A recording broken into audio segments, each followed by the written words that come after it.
Over the past year, mining has been getting easier and easier to start, with powder grinding getting a huge buff because now you don't actually need to look at the particles on the chest, and all you really need to do is just left or right click it. That just basically made it so powder grinding was hugely buffed as a whole. And then the second thing we did get, which was quite a nice thing that I found, was that bob-ombs made it so you couldn't destroy crystals permanently with, and that just basically made it so griefing is non-existent anymore. But the only big issue that they did have was getting rid of armadillo mining. That was annoying. But all in all, it's a lot easier to manually mine now. It's a lot easier to get powder, and I mean, you don't have to think about having to grind for way too long to really actually get yourself a setup now. So yeah, mining is probably the most consistent method in the game for early game and possibly even for later game. And yeah, without further ado, let's get into how you can get into mining as soon as possible. Okay, so right before we begin, I just wanted to mention I will be uploading a ton more this month because I need to hit 2.5k by the end of the year. Because if I do, I kind of made a deal that I would get my friends G-Drag. So yeah, please like and subscribe. It just means I'll be making better content as a whole. Yeah, back to your video. So the Heart of the Mountain grind has not changed at all, and the only thing I would say to you is don't only do your dailies. After you hit Heart of the Mountain 3, it's so much easier to do anything, so just grind yourself up there, and then from there on, it's really smooth sailing. The only thing you might want to think about though is probably getting a pick and Nimbus, just for mining as a whole, and since it doesn't really have a requirement, you should be fine for all the gemstones. If you choose to, get yourself a ruby drill so you can actually mine topaz, or get something that can mine topaz so you can finish those commissions quickly. But yeah, if you've got that, you can do all the commissions you need. If you get Corleone, just leave him till later. You'll probably find him while you're doing some sort of other commission. But yeah, if you get Corleone, just leave him on the side. You'd figure him out later. You've still got all those other commission slots. And if you've got the money, just do all the crystal things. You'll be really quickly at Hotem 7 in about, 2 to 3 days. So, as previously mentioned, powder grinding is really nice now. In fact, you can max it with about 15 hours of actual grinding, but there's just a couple things you might want to focus on. So on your Hotem tree, it's pretty obvious the first thing you do want to get maxed is Great Explorer, because then your locks on the chest will only there's none on them, so you can just click it once. And then the second thing you do want to know is as long as you can insta-mine, so if you've got a pick and Nimbus or a gauntlet, or I mean, if you get a jungle pick and go to the, jungle, you should be able to one-tap Hearthstone, and that is the main part.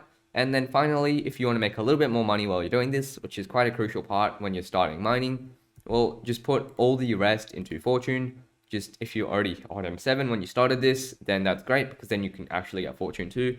But if you do start powder grinding at Hotem 6, which you probably shouldn't be, I mean, it's just faster if you finish everything off first, then if you're Hotem 6, you only have that one first perk for Fortune, so you won't be making as much money, but it's fine. I mean, the rates are still pretty good, and honestly, it's just all the loot from the chests rather than all the actual mining material. So all in all, powder grinding is so much nicer, and it makes a good amount of money now. And yeah, as long as your mole is about above 51, then yeah, get mining. You'll be making about 250k powder per hour at least, and with double powder, well, yeah, you'll be breezing through. So I should have mentioned at the start that you really don't need too much of a setup, because powder grinding in the end pays itself off pretty well.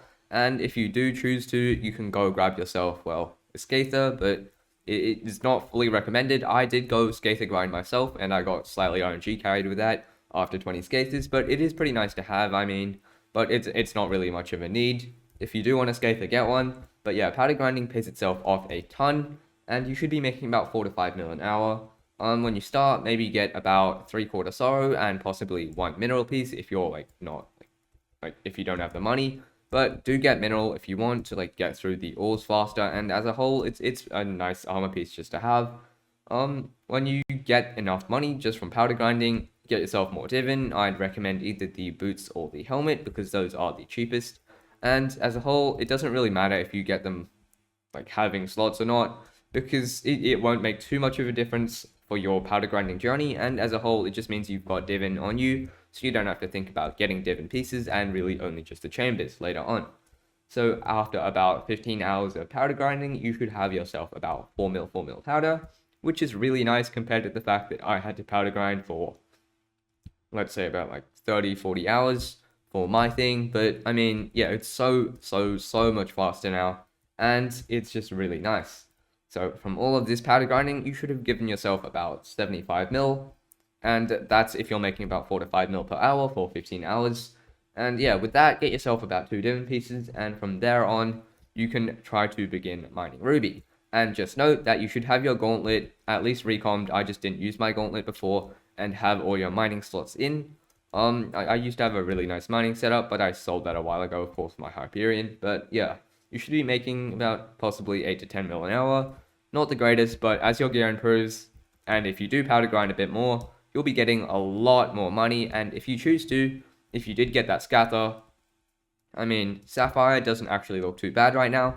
The Sapphire prices, if I check them, they're a lot higher than what they used to be. It's about 50% more than they used to be. So if you check Fine and Ruby prices, I mean, they're catching up a little bit, but of course, Ruby's a lot less. If you do choose to do stuff in the magma fields because you want a bow instead, well, go ahead, because I loved Ruby mining. It was pretty fun, and you learn a lot of like stuff just from, well, getting the entire thing out, and you know, it's pretty fun. When you begin mining, you need to get yourself a really good route, because a route will determine how much money you actually make, and a nice big route will mean you make a good amount of money. So I had like this really small ruby route before, and I was not making the amount of money I should have with my 655.